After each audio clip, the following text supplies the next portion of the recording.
La rentrée, c'est dans 3 jours et tu te rappelles plus comment simplifier des fractions alors qu'on peut te le demander au brevet. Je te rappelle comment faire ça en moins de 30 secondes. C'est parti. On commence donc pour simplifier la première fraction 18 sur 24. On doit trouver le PGCD entre 18 et 24. Donc là, deux méthodes pour le faire. Soit tu utilises ta calculatrice, soit si tu en as pas, comme peut-être au brevet cette année, tu le fais à la main. Donc déjà, on trouve les diviseurs de 18. Les diviseurs de 18 sont 18, 9, 6, 3, 2, 1. Les diviseurs de 24 sont 1, 2, 3, 4, 6, 8, 12, 24. Et le PGCD, donc le plus grand commun diviseur entre 18 et 24, bah c'est tout simplement 6. Puisqu'on voit bien qu'à part 6, il n'y a pas de plus grand diviseur qu'ils aient en commun. 9 qu'on ne le retrouve pas en bas, 8 qu'on ne retrouve pas en haut, etc. On peut donc réécrire 18 sur 24 comme 6 fois 3 sur 6 fois 4. Et là, c'est très simple. Pour simplifier, on n'a plus qu'à barrer les 6. Et il nous restera notre fraction qui est simplifiée.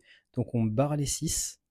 Et il nous reste 3 quarts. T'es pas sûr d'avoir compris, bouge pas, on fait un autre exemple. Ici, on veut simplifier 42 sur 56. Donc première étape, on cherche le PGCD entre 42 et 56. Donc là, soit la calculatrice, soit la méthode à la main. Donc on note les diviseurs. Une fois qu'on a les diviseurs de nos deux nombres, on cherche le PGCD, donc le plus grand diviseur en commun. Ici, on constate facilement que c'est 14. On peut alors réécrire 42 sur 56 comme 14 fois 4 qui nous fait 42 et 14 fois 5 qui nous fait 56. On n'a plus qu'à barrer les 14 pour simplifier. Ce qui nous fait 4 cinquièmes et on a simplifié notre fraction. Bouge pas, c'est toi de jouer, je te laisse me simplifier cette fraction, me mettre la réponse juste ici en commentaire et surtout n'oublie pas de t'abonner, je vais publier une vidéo tous les jours pour t'aider à réussir ton année. Je te dis à très vite, ciao ciao.